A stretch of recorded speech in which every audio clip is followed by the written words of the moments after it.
Stock మార్కెట్ల జోలికి ఇప్పట్లో పోవద్దా? ఇప్పటికే 10 సెషన్లు నష్టపోగా రాబోయే రోజుల్లోనూ ఇదే తరహా నష్టాలు తప్పవా? మంగళవారం సెన్సెక్స్ నిఫ్టీ పతనమైన తర్వాత తలెత్తుతోన్న ప్రశ్నలివి. అమెరికా యూరోపియన్ యూనియన్ మధ్య సుంకాల యుద్ధం సంకేతాలు రావటంతోనే మన మార్కెట్లు భారీగా నష్టపోయాయి. అయితే ఏదో ఒక రోజుకి మాత్రమే ఈ నష్టాలు పరిమితం కాదని, మరికొన్ని రోజులు ఇదే ట్రెండ్ నడవచ్చు అనేది ఎక్స్పర్ట్స్ చెప్తున్న మాట.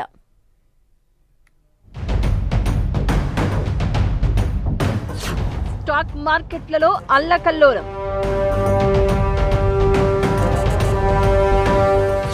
కొత్త ఏడాదిలో వరుస నష్టాలు. ఈ ఏడాదిలో ఇక లాభం అనే మాట కష్టమేనా? 2025 ఆఖరిలో స్టాక్ మార్కెట్లు మెరుపులా మెరిపించాయి. గత ఆల్ టైమ్ హై పాయింట్ల మార్క్ దాటి లాభాలను పంచిన రికార్డ్ దక్కించుకున్నాయి. అయితే కొత్త సంవత్సరంలో మాత్రం ఇన్వెస్టర్లకు చుక్కలు చూపిస్తున్నాయి. విదేశీ సంస్థాగత మదుపరులు మన దేశంలో పెట్టుబడి ఇంకా తగ్గించుకునే పనిలో ఉండడంతో మార్కెట్లలో నష్టాలకు బ్రేక్ పడడం లేదు. 2026 ప్రారంభమైన తర్వాత వరుసగా 10 సెషన్లుగా ఎఫ్ఐఐలు మన స్టాక్ మార్కెట్ల నుంచి పెట్టుబడులు వెనక్కి తీసుకున్నారు. అంతేకాకుండా బంగారం, వెండి వంటి ఇతర పెట్టుబడి సాధనాల్లో ర్యాలీ కూడా మన మార్కెట్లను ప్రభావితం చేస్తోంది.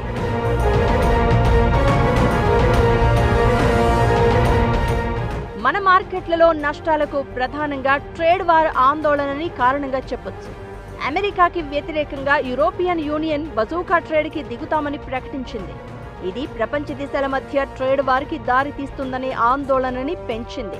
అలానే మన కార్పొరేట్ కంపెనీల 3వ త్రైమాసిక ఆర్థిక ఫలితాలు నిరాశపరచడం కూడా సెంటిమెంట్ని నెగటివ్గా చేస్తోంది.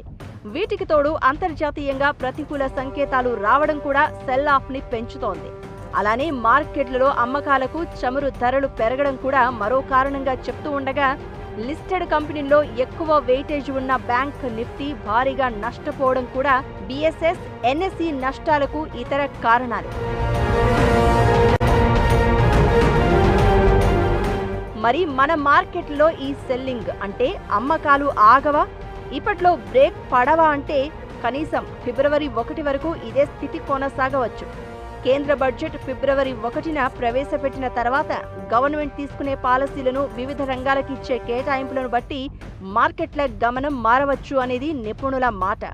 అప్పటిదాకా కొత్తగా మార్కెట్లలో ఎంట్రీ ఇవ్వడం కానీ, స్టాక్స్లో కొత్త పెట్టుబడులు కానీ పెట్టవద్దని నిపుణుల సూచన.